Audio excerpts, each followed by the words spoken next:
നമസ്കാരം. ശുഭാപ്തി വിശ്വാസത്തോടും ശുഭചിന്തകളോടും കൂടിയുള്ള ഒരു നല്ല ദിവസം നിങ്ങൾക്ക് എല്ലാവർക്കും ആശംസിച്ചുകൊണ്ട് ഇന്നത്തെ സെഷനിലേക്ക് നിങ്ങൾ ഏവരും സ്വാഗതം ചെയ്യുകയാണ്. ഏപ്രിൽ മാസം ദാ പോകുന്നു. മെയ് മാസത്തിലേക്ക് നമ്മൾ കടക്കുകയാണ് അല്ലേ? ഇന്നെന്താണ് പറയേണ്ടതെന്ന് തന്നെ അപ്പുറത്തേക്ക് ഒന്ന് രണ്ട് കാര്യങ്ങൾ ശ്രദ്ധിച്ചാൽ നമ്മൾ മനസ്സിനെ മാറ്റപ്പെടുത്തുന്ന പ്രക്രിയയിലൂടെയായിരുന്നു പോയിക്കൊണ്ടിരുന്നത്. മനസ്സിനെ മാറ്റുന്നതിലൂടെ എല്ലാം സാധ്യമാകും എന്നും, അങ്ങനെ 5 ഫില്ലേഴ്സ് ഓഫ് ലൈഫിൽ 5 ബാലൻസ് ചെയ്ത് കൊണ്ടുപോകുന്നതിനെ പറ്റി ഞാൻ 2 വർഷത്തോളമായി നിരന്തരം പറഞ്ഞുകൊണ്ടിരിക്കുന്നു. ഇപ്പം അടുത്ത കാലത്താണ് ചിലവർ പറഞ്ഞത്, എൻ്റെ സ്വഭാവം മാറ്റാൻ പറ്റുന്നില്ലല്ലോ. ഇതൊക്കെ ഞാൻ പ്രാക്ടീസ് ചെയ്ത്, പക്ഷെ എൻ്റെ സ്വഭാവം അങ്ങനെ തന്നെ ഇരിക്കുന്നു എന്നുള്ളത്. പക്ഷെ അവർക്കത് ശരിക്കും ഇത്രയും പ്രാക്ടീസ് ചെയ്തിട്ടും എങ്ങനെയാണ് സ്വഭാവം അതിനകത്ത് ഉൾപ്പെടുന്നതെന്ന് മനസ്സിലാക്കാൻ പറ്റിയിരുന്നുള്ളൂ. സ്വഭാവം മാറിയിട്ടൊക്കെ ഉണ്ട്, പക്ഷെ അത് മനസ്സിലാക്കിയിട്ടില്ല. ഷോർട്ട് ആയിട്ട് ചോദിച്ച ചോദ്യമാണ്. പക്ഷെ അപ്പം ഞാൻ വിചാരിച്ചു, ഈ സ്വഭാവം, ക്യാരക്ടറിനെ പറ്റിയിട്ട്, ക്യാരക്ടർ എങ്ങനെയാണ് രൂപപ്പെടുന്നതെന്ന്, ഒരാളുടെ ക്യാരക്ടർ എങ്ങനെയാണ് അവരുടെ മാനിഫെസ്റ്റേഷൻ, ഈ പറഞ്ഞ നമ്മുടെ ഈ പറയുന്ന കാര്യങ്ങൾക്കെല്ലാം വിളിക്കുന്ന പേരാണ് മാനിഫെസ്റ്റേഷൻ, അത് സംഭവ്യമാകുന്നതും എന്നൊന്ന് പറഞ്ഞു നോക്കാം. പിന്നെ ഒന്ന് രണ്ട് കാര്യങ്ങൾ നമ്മൾ മനഃപൂർവ്വമല്ല, സാഹചര്യങ്ങൾ വരട്ടെ എന്ന് കരുതി തന്നെയാണ് നമ്മൾ. നിങ്ങൾക്കറിയാമല്ലോ, ഞാൻ എല്ലാ പ്രാക്ടീസുകളും പറയുമ്പോഴും അതിനെ പ്രാക്ടീസ് ചെയ്യിപ്പിക്കുമ്പോഴുമൊക്കെ ഞാൻ എപ്പോഴും പറയാറുണ്ട്, ഞാൻ ഒരു നിമിത്തം മാത്രമാണ്. അതാത് സമയത്ത് നിങ്ങൾക്ക് കിട്ടാനുള്ളത് നിങ്ങളിലേക്ക് തരിക, അല്ലെങ്കിൽ എന്നെ ഏൽപ്പിക്കുന്നത് അങ്ങ് ചെയ്യുക എന്ന് മാത്രമാണ് ഞാൻ ചെയ്യുന്ന കർത്തവ്യം. അല്ലാതെ ഞാനങ്ങ് വെറുതെ മുൻകൂട്ടി പ്ലാൻ ചെയ്തൊന്നോ അങ്ങനെയൊന്നും ഞാൻ ക്ലാസ്സുകൾ എടുക്കാറില്ല, സംസാരിക്കാറില്ല. ഇപ്പം നമ്മളെ റെക്കോർഡ് ക്ലാസ്സുകളൊക്കെ നമ്മൾ ഇപ്പോഴാണ് സ്ക്രിപ്റ്റൊക്കെ ചെയ്ത് ടൈമൊക്കെ അഡ്ജസ്റ്റ് ചെയ്ത് പറയാനൊക്കെ തുടങ്ങിയത്. അല്ലെങ്കിൽ എല്ലാം ആ സമയത്ത് ഡൗൺലോഡ് ചെയ്യപ്പെടുന്ന കാര്യം അങ്ങനെ പറഞ്ഞു പോകുന്ന ഒരു സ്വഭാവമാണ്. അതുകൊണ്ട് തന്നെ എല്ലാവരോടും സംവദിക്കുന്നത് ഹൃദയത്തിൻ്റെ ഭാഷയിൽ മാത്രമാണ്. അത് ദൈവാധീനമെന്ന് മാത്രമാണ് ഞാൻ വിശ്വസിക്കുന്നത്. അല്ലാതെ അതിനകത്ത് പ്രത്യേകിച്ച് യാതൊരു തര കണ്ടീഷൻസും ഞാൻ വെക്കുന്നില്ല. ദൈവാധീനം എല്ലാവരോടും. കാരണം ആരോടും കൂടുതലും കുറവും അല്ലെ, അങ്ങനെയല്ല ആദ്യം ഉപയോഗിക്കണം. കൂടുതൽ ആദ്യം ഉപയോഗിക്കണം, കുറവ് പിന്നെ ഉപയോഗിച്ചാൽ. നമ്മളെല്ലാവരും കുറവും കൂടുതലും എന്ന് പറയുന്നതിന് പകരം നമ്മൾ തിരിച്ചാണ് പറയേണ്ടത്. കൂടുതലും കുറവും ഇല്ലാതെ നമുക്ക് പോകണം. അതാണ് എല്ലാവരും. അതിന് തിരിച്ച് നിങ്ങളെല്ലാവരും നൽകുന്ന ആ സ്നേഹത്തിന് ഏറ്റവും നന്ദി. അപ്പോൾ പറഞ്ഞു വന്നത്, ഈ സ്വഭാവമായി കഴിഞ്ഞാലോ മറ്റ് മനസ്സിൻ്റെ ശുദ്ധീകരണമായി കഴിഞ്ഞാലോ, ഞാനെപ്പോഴും പറയാട്ട്, നമ്മൾ 60% നമ്മളെ കൺട്രോളിലുള്ളത്. പക്ഷെ അതിലും വേറൊരു വിഷയം കൂടിയുണ്ട്. ചെറുപ്പകാലത്ത് നമുക്ക് സംഭവിച്ചു പോയിട്ടുള്ള കുറേ അരുതായ്മകളുണ്ട്. ഞാനത് പറയാനുള്ള കാരണം, അടുത്ത കാലത്ത് കുറേ കുട്ടികളല്ല, ഒരു 25 വയസ്സിന് താഴെയുള്ള ആൾക്കാർ, തൽക്കാലം അത്ര വേണ്ടി എടുക്കാം, മറ്റുള്ളവരെ തൽക്കാലം ഞാൻ അതിൽ നിന്ന് മാറ്റി നിൽക്കുന്നു. ആ ആൾക്കാർ പല കാരണങ്ങൾ കൊണ്ട് അമ്മമാർ പറഞ്ഞിട്ടും ഒക്കെ ആയിട്ട്, ആൺകുട്ടികളും പെൺകുട്ടികളും, കുട്ടികൾ തന്നെ തൽക്കാലം ഞാൻ അവർ വിളിക്കാൻ ആഗ്രഹിക്കുന്നു, 25 വയസ്സിന് താഴെയുള്ളവരും കുട്ടികൾ, അവരൊക്കെ വന്ന് പറഞ്ഞപ്പോഴേ പല പല സോഷ്യൽ സോഷ്യൽ ഇടപെടലിൽ നിന്ന് ഉണ്ടായ കുറേ അരുതായ്മകളൊക്കെ കേൾക്കേണ്ടി വന്നു. എനിക്കൊന്നും അതൊരിക്കലും ചിന്തിക്കാൻ പോലും പറ്റിയിട്ടില്ല എന്നുള്ളതാണ് എൻ്റെ അവസ്ഥ. ഇത്തരം അരുതായ്മകൾ എനിക്ക് എവിടെയും ഞാൻ കണ്ടിട്ടില്ല, കേട്ടിട്ടില്ലായിരുന്നു. പക്ഷെ എന്നെ തന്നെ അത് കണ്ണ് തുറപ്പിച്ചു. അതുകൂടാതെ കണ്ട് ഞാൻ എന്നിലേക്ക് തന്നെ തിരിച്ചു നോക്കിയപ്പോൾ, ഞാൻ ചെറുപ്പത്തിൽ എൻ്റെ വീട്ടിൽ നിന്നും ചുറ്റുവട്ടത്തു നിന്നും കേട്ട് വളർന്ന കുറേ കാര്യങ്ങളുണ്ട്. അവനെ കൊണ്ടത് പറ്റില്ല, അവനൊന്നിനും കൊള്ളാത്തവനാണ്, എന്നും ദേഷ്യമാണ്, ഇങ്ങനെയുള്ള കുറേ കാര്യങ്ങൾ എപ്പോഴോ കേട്ട് പതിച്ചു വെച്ച കാര്യമുണ്ട്. അതുപോലെ തന്നെ ഞാൻ പലപ്പോഴും പറഞ്ഞിട്ടുണ്ട്, ഞാൻ എപ്പോഴോ അമ്മയുടെ മടിയിൽ കിടന്ന് ഇങ്ങനെ ഉറങ്ങുന്ന സമയത്ത് ആ ഉറക്കത്തിൻ്റെ ഇടയിൽ ഒരു ജ്യോതിഷൻ വീട്ടിൽ വന്ന് ഇങ്ങനെ പറഞ്ഞൊരു വാക്കാണ്, ഇവൻ ലോകപ്രശസ്തനാകും, ഇവൻ്റെ പേരിലായിരിക്കും നിങ്ങളുടെ കുടുംബം അറിയപ്പെടുന്ന ഒരു വാക്ക് ഇങ്ങനെ തറച്ചു നിൽക്കുകയാണ്. അതിനെ പറ്റി ഒന്നും പിടിയില്ല. അപ്പോൾ ആ വാക്ക് തറച്ചു പോയത് ഒറ്റ പ്രാവശ്യം മാത്രമേ കേട്ടിട്ടുള്ളൂ. പക്ഷെ ഇത്രയും വർഷം അത് തറച്ചു നിൽക്കുകയും അത് എൻ്റെ ജീവിതത്തിൽ മാറ്റപ്പെടുത്തുകയും ചെയ്തു എന്ന സത്യം ഞാൻ തിരിച്ചറിയുന്നു. പറഞ്ഞതിൻ്റെ അർത്ഥം ഇതുപോലെ ഒരുപാട് കാര്യങ്ങൾ നമ്മൾ ഒറ്റ പ്രാവശ്യമായിട്ടും പലവട്ടമായിട്ടും നമ്മൾ അകത്ത് കയറ്റി വെച്ചിട്ടുണ്ടാകും. അത് വലുതായാലും ചെറുതായാലും എല്ലാവരിലും ഉണ്ടാകും. ഇതിനെ ഒന്ന് നമ്മൾ എടുക്കണം, അല്ലെങ്കിൽ ഇതിനെ ഒന്ന് മാറ്റപ്പെടുത്തുമ്പോൾ പലപ്പോഴും കഴിഞ്ഞ പ്രാവശ്യം അഭിലാഷനോട് സംസാരിച്ചപ്പോൾ അഭിലാഷിൻ്റെ കുടുംബത്തിൽ ഇങ്ങനെ നമ്മുടെ എല്ലാവരും ഉള്ള തന്നെ, അഭിലാഷിന് ഉദാഹരണമല്ല, എല്ലാവരിലും ഉള്ള ഇങ്ങനെ കുറേ പണത്തെ പറ്റിയിട്ടും മറ്റിനെ പറ്റിയിട്ടും കേട്ട് വളർന്ന കുറേ കാര്യങ്ങൾ പറഞ്ഞു. ഇതിനെയൊക്കെ വിളിക്കുന്ന പേരാണ് ചൈൽഡ്ഹുഡ് ട്രോമ എന്ന്. ചെറുപ്പകാലത്തുണ്ടായ ഒരുപാട് പിഴവുകൾ എന്ന് വെച്ചാൽ നമുക്ക് അറിഞ്ഞുണ്ടാക്കുന്ന പിഴവുകളല്ല, ആരും അറിഞ്ഞ് നമുക്ക് തരുന്ന പിഴവുകളല്ല. അതുകൂടാതെ കുറേ അരുതായ്മകൾ, മറ്റുള്ളവർ ചെയ്ത കുറേ നമുക്ക് സഹിക്കാൻ പറ്റാത്ത ഇപ്പോഴുമുള്ള വലിയ മുറിവുകൾ നമ്മളിലുണ്ടാവും. ഈ മുറിവുകൾ നമ്മളെ ഹോണ്ട് തന്നെ ചെയ്യും. ഞാൻ ഇത്രയൊക്കെ ആകുമ്പോഴും ചില സമയത്തൊരു ഷൂട്ട് ചെയ്ത് വരും നമുക്കും ഇത്. കാരണം അകത്ത് കിടക്കണ്ട മുഴുവനായിട്ടും ഒഴുകി പോകാത്ത ചില സാധനങ്ങൾ ഓർമ്മയിലേക്ക് വരും. ഫീലിങ്സ് വരില്ല, മെമ്മറിയിലേക്ക് വരും. അപ്പം തന്നെ അത് നമ്മൾ വീണ്ടും അതിനെ റിമൂവ് ചെയ്ത് കളയും. പക്ഷെ ഉണ്ടാകും അതെപ്പോഴും. ഇങ്ങനെയൊക്കെയാണല്ലേ ഒരുപാട് ആൾക്കാർ, ഇത് എല്ലാവർക്കും നിങ്ങൾക്ക് എല്ലാവർക്കുമുള്ള കാര്യങ്ങളായിരിക്കും. ഇല്ല എന്ന് ഇല്ല, എല്ലാവരും ഉള്ളവരെല്ലാം പറഞ്ഞോളൂ യെസ് യെസ് യെസ് എന്ന് ടൈപ്പ് ചെയ്തു. ഞാൻ ക്ലാസ് തുടങ്ങുന്നതിന് മുമ്പുള്ള പറയുകയാണ് ഈ കാര്യം. അപ്പം ഞാൻ ഇന്ന് കുറേ നേരം ഇരുന്ന് ആലോചിച്ചു. ഇതൊന്ന് പണ്ടേ പണ്ടേ ആലോചിച്ചാണ്. ഇതിന് ഓൾറെഡി ഞാൻ പ്രാക്ടീസ് ചെയ്തതാണ്. ഞാൻ നന്നായിട്ട് ഡീപ്പ് പ്രാക്ടീസ് ചെയ്തിട്ടാണ് എന്നെ ഞാനിങ്ങനെ രൂപപ്പെടുത്തി. ഇപ്പം എനിക്ക് ചെറുപ്പത്തിലുള്ള ഒരു തരത്തിലുള്ള ബാഡ് മെമ്മറീസും എനിക്കില്ല. ഒരുപാട് നമുക്ക് എല്ലാവർക്കും ഉള്ള പോലെ തന്നെ എനിക്കും ഉണ്ടായിട്ടുണ്ട്. പക്ഷെ ഇപ്പം എനിക്കതിനെല്ലാം സംഭവിച്ചതെല്ലാം എൻ്റെ നന്മയ്ക്ക് നന്മയ്ക്ക് നന്മയ്ക്ക് എന്നുള്ള അവസ്ഥയിൽ ഞാൻ എത്തിയത്. കാരണം ജ്യേഷ്ഠന്മാരിൽ നിന്നോ അനിയന്മാരിൽ നിന്നോ, അല്ല ജ്യേഷ്ഠന്മാരിൽ നിന്നോ അച്ഛൻ്റെ അടുത്ത് കിട്ടിയിട്ടില്ല, അമ്മയുടെ അടുത്തുനിന്നോ അല്ലെങ്കിൽ ബന്ധുക്കളുടെ അടുത്തുനിന്നോ ചുറ്റുപാടിൽ നിന്നോ ഒക്കെ കിട്ടിയതെല്ലാം ഞാൻ ഇപ്പോൾ നന്മയിലേക്ക് അതിനെ കൺവേർട്ട് ചെയ്തു. അന്നൊക്കെ അത് ഭയങ്കര വിഷയങ്ങളായിരുന്നു. പക്ഷെ ഇപ്പോഴതെല്ലാം പാഠങ്ങൾ മാത്രമാണ്. പക്ഷെ അതൊക്കെ ഇപ്പം നന്മയിലേക്കായിട്ട് ഞാൻ ഇങ്ങനെ കൺവേർട്ട് ചെയ്ത് എടുത്തു കഴിഞ്ഞു. അപ്പോൾ ഇത് മറ്റുള്ളവർ കൂടി പ്രാക്ടീസ് ചെയ്യണമെന്ന് ഞാൻ ഡീപ്പായിട്ട് ആഗ്രഹിക്കുന്നുണ്ട്. അങ്ങനെ ഓരോ ആൾക്കാരും ഇത് ഇങ്ങനെ ചികഞ്ഞെടുത്ത് അതിനെ ഡിലീറ്റ് ചെയ്യണം. Yes, you have memory and feeling sad and tension. Yes, ഞാനും ആരും വ്യത്യസ്തരല്ല. ഇവിടെ ആരും വ്യത്യസ്തരല്ല. ആരും ഞാനില്ല എന്നും വിചാരിക്കണ്ട, ആരും ഉണ്ട് എന്ന് ഓവറായിട്ട് എക്സൈറ്റ്മെൻറ്റും ആവണ്ട. എല്ലാവർക്കും ഉള്ളതാണ്. പക്ഷെ ഞാനതിനെ ഓവർകം ചെയ്തു വന്നു എന്നതുകൊണ്ടാണ് നിങ്ങളോട് സംസാരിക്കുന്നത്.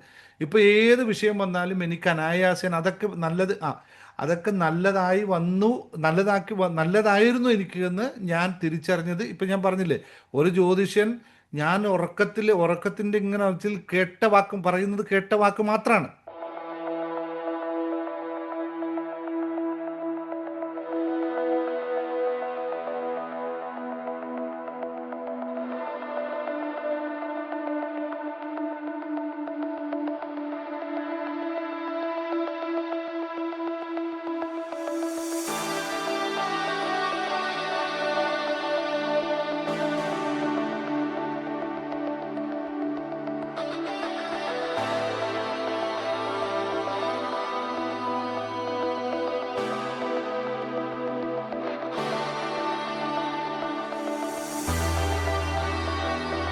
ഇതുവരെ എങ്ങനെ എനിക്ക് ജ്യോതിഷത്തിൽ അത്ര കണ്ട് വിശ്വാസമൊന്നുമില്ല. ഞാൻ ജ്യോതിഷം പണ്ടൊന്നും നോക്കില്ലായിരുന്നു. ജ്യോതിഷം നോക്കുന്നതോ എനിക്ക് അത്ര വലിയ വിശ്വാസമൊന്നും ഉണ്ടായില്ല. പക്ഷെ ഇപ്പം ഞാൻ ജ്യോതിഷം പഠിക്കുകയും ചെയ്തു. അതിനുശേഷം നന്നായി ഇരുന്ന് പഠിച്ചു. നന്നായി ജ്യോതിഷം പറയാനും പറ്റും, ആവശ്യത്തിന് ഗണിച്ച് കണ്ടെത്താനും പറ്റും, ഒക്കെ പറ്റും. അതൊക്കെ ഇതെല്ലാം ഈ യാത്രയിൽ നമുക്ക് വേണ്ടി പഠിച്ചതാണ്, എടുത്തതാണ്. എൻ്റെ തന്നെ നോക്കാൻ വേണ്ടി പഠിച്ചെടുത്തതാണ്.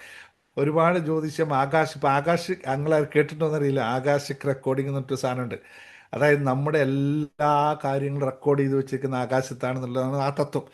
അത് ഭയങ്കര രസമുള്ളൊരു പരിപാടിയാണ്. അപ്പം അതും പഠിച്ചുകൊണ്ടിരിക്കുകയാണ്. അപ്പം അത്തരം കാര്യങ്ങളൊക്കെ നമ്മൾ പ്രാക്ടീസ് ചെയ്യുന്നുണ്ട്. ഇപ്പം ഞാൻ പറഞ്ഞു വന്നത്, ഈ ചൈൽഡ്ഹുഡിൽ ട്രോമാസ് നമുക്കൊന്ന് എടുത്തു കളയാം. അതിന് വേണ്ടിയിട്ട് ഉടനെ തന്നെ നമ്മൾ ഒരു ക്ലാസ്സുകളൊക്കെ സംഘടിപ്പിക്കുന്നുണ്ട്. നിങ്ങൾക്ക് പക്ഷെ ലിമിറ്റഡ് ആൾക്കാരെ മാത്രമേ എടുക്കുള്ളൂ. കാരണം ഓരോ ആളെയും ഹിപ്നോസിസ് ലോ ഓഫ് അട്രാക്ഷൻ ചെയ്ത പോലെയാണ്. ഓരോ ആളെ ഇൻഡിവിജ്വലായിട്ട് അകത്ത് എടുത്തിട്ട് വേണം കളയാനായിട്ട്. നല്ല പണിയാണ്. ദിവസത്തെ ഇപ്പോൾ പ്രോഗ്രാമാണ്. അതിനെപ്പറ്റി ഡീറ്റെയിൽസ് പിന്നെ നിങ്ങളോട് പറയാം. ഞാനിപ്പോൾ അതിനെപ്പറ്റി തീരുമാനമായതുകൊണ്ട് പറഞ്ഞു എന്ന് മാത്രമേ ഉള്ളൂ, താല്പര്യമുള്ളത്. പിന്നെ നിങ്ങൾക്ക് ഗുഡ് ന്യൂസുകൾ ഇതൊക്കെ അത് പോട്ടെ. തൽക്കാലം ഇപ്പോൾ ഇത് കഴിഞ്ഞതിവിടെ അടച്ചു വെച്ചോളൂ. എല്ലാവരും ഒന്ന് ഇങ്ങനെ കൈയാക്കി, എല്ലാവരും ഇങ്ങനെ കൈ ഇതൊന്ന് ക്ലോസ് ചെയ്ത് വെച്ച്, ഞാൻ പറഞ്ഞതൊന്ന് ക്ലോസ് ചെയ്ത് വെച്ച്, ക്ലോസ് അടിച്ചേ. ഓക്കെ. ഇനി നമുക്ക് ഞങ്ങളുടെ നാട്ടിൽ സാധാരണ വീണ്ടും അല്ലേ? ആദ്യയിലെ പുതിയല് എന്ന് പറയുന്ന സീസണ് ഒന്നേന്ന് വെച്ച് തുടങ്ങാം അല്ലേ? തൽക്കാലം ഇതെല്ലാം മറന്നു. യെസ്, നിങ്ങൾ കുറേ ദിവസമായി ക്ലാസ്സിലൊക്കെ ഇരിക്കുന്നുണ്ട്. അപ്പോൾ ഈ ക്ലാസ് കൊണ്ട് നിങ്ങൾ എന്ത് നേടി? എന്താണ് നിങ്ങൾക്ക് മാറ്റം വന്നത്? ഇത് മറ്റുള്ളവർ അറിഞ്ഞാലേ അവർക്കും പ്രചോദനം ഉണ്ടാവും. നിങ്ങൾക്കിത് മാറി എന്ന് നിങ്ങൾക്ക് തന്നെ ബോധ്യമുണ്ടാവണം. നിങ്ങൾ എത്ര പേര് ക്ലാസ്സിൽ നിന്ന് കിട്ടിയ ഗുണത്തെ കണ്ണാടി നോക്കി പറഞ്ഞിട്ടുണ്ട്? അവരവർ ടൈപ്പ് ചെയ്ത് ഞാൻ ഇന്ന് കണ്ണാടി നോക്കി പറയും എനിക്ക് ഇത്രയും മാറ്റങ്ങൾ ഉണ്ടായിട്ടുണ്ട്, ഉണ്ടായതിന് നന്ദി എന്ന്. കണ്ണാടി വേണ്ട, ക്യാമറയിൽ പറയാൻ നാണമുണ്ടെങ്കിൽ ക്യാമറയിൽ പറയണ്ട, കണ്ണാടിയിൽ പറഞ്ഞവരുണ്ടോ? യെസ്, ഉണ്ടെങ്കിൽ ഓക്കെ. എന്നാൽ പിന്നെ ഇവിടെ ക്യാമറയിൽ വന്ന് പറയാൻ ധൈര്യമുള്ളവർ എത്ര പേരുണ്ട്? പറ്റുന്നത് പറഞ്ഞു നോക്കിയാൽ മതി. നോക്കട്ടെ, നിങ്ങളെ എൻ്റെ കൂടെ തന്നെ എടുത്തിട്ട് സംസാരിക്കാൻ എത്ര പേർക്ക് പറ്റും നോക്കട്ടെ. നല്ല ഡീസൻ്റായി നല്ല കുട്ടപ്പിമാരും കുട്ടപ്പന്മാരുമായിട്ട് വന്നിരുന്ന് പറഞ്ഞു നോക്കിയേ. നന്നായിട്ട്. Yes, reduce tensions and typing അല്ല, പറഞ്ഞു നോക്കണം നിങ്ങൾ. അത് കഴിഞ്ഞ ഉടനെ നമുക്ക് ടെക്നിക്ക് പഠിപ്പിക്കാം കേട്ടോ. വെയിറ്റ് ചെയ്യേ. അഭിലാഷ് പറഞ്ഞേ. സാറിന്റെ ക്ലാസ് തുടങ്ങി അന്ന് പോലെ റെഗുലർ ക്ലാസ് കൂടി ശേഷം എൻ്റെ ആ തലയിലെ ഭാരം ഞാൻ അനുഭവിച്ചിടത്തോളം ഒരു ടെൻഷനായിരുന്നു. ഒരു 10-15% കുറഞ്ഞു. ഇപ്പോൾ ഞാൻ ടെൻഷൻ കുറഞ്ഞു വരുന്നുണ്ട് ഇപ്പൊ എനിക്ക്. അത് മെയിൻ ഒരു വലിയൊരു കാര്യം എനിക്ക് എൻ്റെ ജീവിതത്തിൽ. അല്ല, എപ്പോഴും ടെൻഷനായിരുന്നു തലയ്ക്കകത്ത്, ഇങ്ങനെ ടൈറ്റായി എന്തോ ഒരു വല്ലാത്തൊരവസ്ഥ. പക്ഷെ ഇപ്പൊ എനിക്ക് ആ പ്രാക്ടീസ് കുറെ ചെയ്ത് വന്നപ്പോൾ കുറഞ്ഞു വരും. നിനക്കുണ്ടായ ടെൻഷൻ ആവശ്യമുള്ള ടെൻഷൻ ആണെന്ന് നീ വിശ്വസിക്കുന്നു? ആവശ്യമില്ലാത്ത കാര്യത്തിലായിരുന്നു? അന്ന് സാറിനെ കറക്റ്റ് മീറ്റ് ചെയ്തപ്പോൾ ഒരു 56% ആവശ്യമില്ലാത്ത കാര്യങ്ങളായിരുന്നു. അത് ഞാനത് കുറച്ച് കൊണ്ടുവന്നു മൊത്തം. ഇത് അങ്ങനെ തന്നെ പോകണം ആഗ്രഹിക്കുന്നു. ആ ടെൻഷൻ മൊത്തം പോകണം. അങ്ങനെ ഞാൻ വിജയിക്കും, ഉറപ്പാണ്. തുടങ്ങിയതല്ലേ ഉള്ളൂ, ഇപ്പൊ തുടങ്ങിയല്ലോ, പ്രാക്ടീസ് തുടങ്ങിയതല്ലേ ഉള്ളൂ. വെരി ഗുഡ് സാർ എനിക്ക് പറയാനുള്ളൂ. Very good. നെക്സ്റ്റ് ആരാ? നെക്സ്റ്റ് വലിയ തുക ആകർഷിക്കുന്നവരില്ല, ആരുമില്ല, ഞാൻ മാത്രമേ. ആരാ? ശില്പ. സാറേ, ഞാൻ സാറിന്റെ ക്ലാസ്സിൽ വരുന്ന സമയത്ത് എനിക്കൊരു 5,000 രൂപ അല്ലെങ്കിൽ ഒരു 10,000 രൂപ, മാക്സിമം പോയി 20,000 രൂപ, അതിനപ്പുറത്തേക്ക് ഒരു തുകയെ കുറിച്ച് എനിക്ക് ചിന്തിക്കാനേ പറ്റുന്നുണ്ടായിരുന്നില്ല. ചിന്തിക്കത്തില്ല, കാരണം എനിക്ക് പേടിയാ അതെനിക്ക് കിട്ടുന്നത് എങ്ങനെയാണ്. പക്ഷെ ഇപ്പൊ ഞാൻ മാനിഫെസ്റ്റ് ചെയ്യുന്ന വലിയ വലിയ തുകകളാണ്. അന്ന് സാർ എൻ്റെ അടുത്ത് പറഞ്ഞു മണി ബോൾ വലുതാക്കണം. അങ്ങനെ ചെയ്ത് മണി ബോൾ വലുതാക്കി. എന്ന് വെച്ചാൽ എനിക്കിപ്പം ചെറിയൊരു തുകയെ കുറിച്ച് എനിക്ക് ചിന്തിക്കാനേ പറ്റുന്നില്ല. ഞാൻ ചിലപ്പോൾ മാനിഫെസ്റ്റ് ചെയ്യുന്നത് ചിലപ്പോൾ 1 ലക്ഷം ആവാം, അല്ലെങ്കിൽ ഒരു വലിയ ലോട്ടറി ആവാം, അങ്ങനെയൊക്കെയാണ്. ഹലോ അങ്ങനെയാണ് ഇപ്പം എനിക്ക് വന്ന മാറ്റം അങ്ങനെയാണ്. പിന്നെ അതുപോലെ തന്നെ എന്റെ വീട്ടില് ഞാൻ മുമ്പ് എപ്പോഴും എന്നും എന്നും ഇവര്, കാരണം ഞാനിങ്ങനെ ദേഷ്യപ്പെടുന്നത് കാരണം എന്റെ വീട്ടിൽ സംഭവിക്കുന്ന എല്ലാം അതേപോലുള്ള കാര്യങ്ങളാണ്. പിള്ളേർ പഠിക്കത്തില്ല, എന്തെങ്കിലും പറയാൻ തിരിച്ചു പറയും. പക്ഷെ ഇപ്പം എല്ലാം പാടിയേ മാറി. എന്റെ മോനാണ് ഇപ്പൊ CBSE എക്സാം, ആ എക്സാമിന്റെ ടൈമിലൊക്കെ അവന് തീരെ സുഖമില്ലായിരുന്ന സമയമൊക്കെ ആയിരുന്നു. പക്ഷെ ആ സമയത്താണ് അവന്റെ ഇപ്പൊ റിസൾട്ട് വന്നത്. 88% മാർക്കോട് കൂടിയാണ് അവൻ പാസ്സായത്. ഇതൊക്കെ എനിക്ക് എന്റെ ജീവിതത്തിൽ കിട്ടിയ ഏറ്റവും വലിയ അത്ഭുതങ്ങളാണ് സാറേ അതൊക്കെ ശരിക്കും സാറിന്റെ ക്ലാസ്സിൽ കൂടെ. കാരണം ഞാനിവിടെ വീട്ടിലേക്ക് വൈകുന്നേരം വന്ന് കയറുന്നപ്പോ തന്നെ നമ്മുടെ മൂദേവിയായിട്ട് വരൂ പറയൂലേ, അതേപോലെയായിരുന്നു വന്ന് കയറിക്കൊണ്ട്. ഞാൻ എങ്ങനെയാണോ വന്ന് കയറുന്നത് അതേപോലെയാണ് തിരിച്ചു. ഇപ്പം എന്റെ വീട് എന്ത് ഹാപ്പിയാണെന്ന് അറിയാമോ. നമ്മുടെ പിള്ളേരോട് പറയണ്ട മോടെ പോയിരുന്ന് പഠിക്കടാന്ന്. അവരവരുടെ കാര്യം നോക്കാനും നമ്മളെ ഹാപ്പിയാക്കി വെക്കാനും അവർക്ക് പറ്റുന്നുണ്ട്. ഞാൻ ഹാപ്പി ആയപ്പോ അവരും മാറി. ഇതൊക്കെ ഞാൻ ശരിക്കും സാറിന്റെ ക്ലാസ്സിലൂടെ ആർജിച്ചെടുത്ത കാര്യങ്ങൾ തന്നെയാണ്. എത്ര കാലം ശില്പ ഇവിടെ ക്ലാസ്സിൽ പങ്കെടുത്തിരുന്നു? ഇപ്പൊ കുറവാണ്, ഇപ്പൊ വേറെ തിരക്കുകളും ആയി. എത്ര കാലം ഏകദേശം ക്ലാസ്സുകൾ പങ്കെടുത്തിരുന്നു? ഞാനിപ്പോ സാറിന്റെ ക്ലാസ്സിൽ ഏകദേശം 2 വർഷമായി. പിന്നെ ഞാൻ കണ്ടിന്യൂസ് ആയിട്ട് മാറിയത് ജേർണി ടു ഹാപ്പിനെസ് ആണ്. അത് ഒരിക്കലും ഞാൻ എങ്ങും പറയാതിരിക്കത്തില്ല. എന്റെ ജീവിതം മാറ്റിയത് ജേർണി ടു ഹാപ്പിനെസ് മാത്രമാണ്. ഇപ്പം എനിക്ക് ശരിക്കും മറ്റുള്ളവരുടെ ഒരാൾക്കൊരു നേട്ടം ഉണ്ടായി കഴിഞ്ഞാൽ അവരുടെ കൺഗ്രാജുലേഷൻസ്, നന്നായിട്ട് എഫേർട്ട് ഇട്ടല്ലേ, എപ്പോഴും അങ്ങനെ പറയാൻ പറ്റുന്നുണ്ട്. മുമ്പ് അങ്ങനെയല്ലായിരുന്നു. നമുക്ക് കിട്ടി, ഇങ്ങനെ ഒരു മെന്റാലിറ്റി ആയിരുന്നു. അതിൽ നിന്നൊക്കെ ഒരുപാട് മാറ്റം, ഒരുപാട് വെച്ചാൽ ഫാർ ബെറ്റർ. എനിക്ക് പണ്ട് ആ ഒരു അന്നത്തേക്കുള്ള സ്വഭാവമൊക്കെ വീഡിയോ എടുത്ത് വെച്ചിരുന്ന എനിക്ക് ശരിക്കും ചിലപ്പോൾ ഓർക്കുമ്പോൾ ഒരു ചമ്മൽ വരെ തോന്നാറുണ്ട്. ഞാനിത് സാറിന്റെ വീഡിയോ കണ്ടപ്പോൾ സാർ എന്ന് പറഞ്ഞിരുന്നില്ലേ ഓരോരുത്തരും പറയുന്ന നെഗറ്റീവിനെ കുറിച്ച്. ഞാനൊരു കമന്റ് ഇട്ടിട്ടുണ്ടായിരുന്നു അതിനകത്ത്.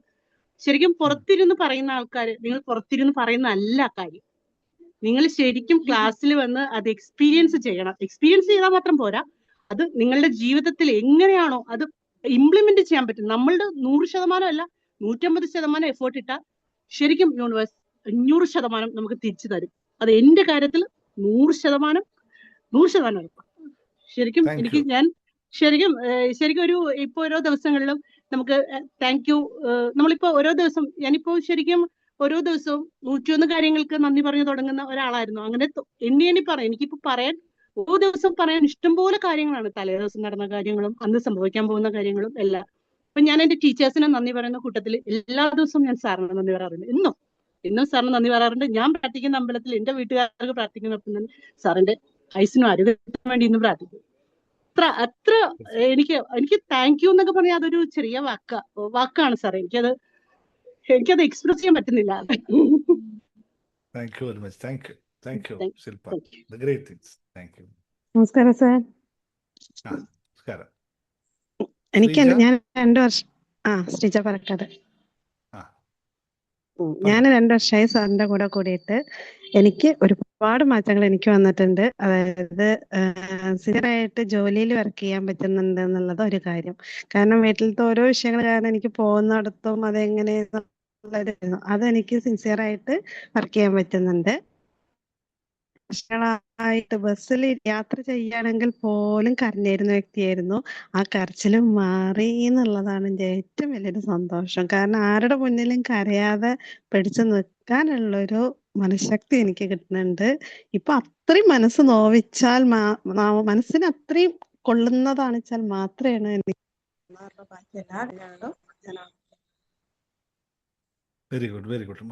അമ്മ മാറി, മക്കള് മാറി, അച്ഛൻ മാറി, എല്ലാവരും മാറി. അതാണല്ലോ ജീവിതത്തിൽ ഏറ്റവും വേണ്ടത്. അമ്മമാര് മാറുമ്പോൾ ഇതൊരു അതാണ് എനിക്ക് പ്രൊസീജിയർ ഏറ്റവും ഉദാഹരണമാണ്. സന്തോഷം. യെസ്, മൂപ്പര് മാറിയതാണ് എൻ്റെ ഏറ്റവും വലുത്. കാരണം എൻ്റെ കൂടെ ഞാൻ ഉണ്ട് എന്നൊരു വാക്ക് പറയാൻ എനിക്കുണ്ടായിരുന്നില്ല. അതിൽ നിന്ന് ഇപ്പൊ എന്തിനും ഞാനുണ്ട് എൻ്റെ കൂടെ എന്നുള്ളൊരു വാക്ക് ഇപ്പൊ പറയാൻ ഉണ്ട്. അതാണ് ഏറ്റവും വലിയ അതാണല്ലോ ഏറ്റവും വലിയ സംഭവം. ശരിക്കും അത് നിങ്ങൾ എല്ലാവരും ഒന്ന് കമന്റ് ചെയ്ത് നോക്കിയേ. നിങ്ങൾ എല്ലാവരും ആഗ്രഹിക്കുന്നത് ഇങ്ങനൊരു വാക്കല്ലേ നിങ്ങളുടെ ഭർത്താവിൽ നിന്നും?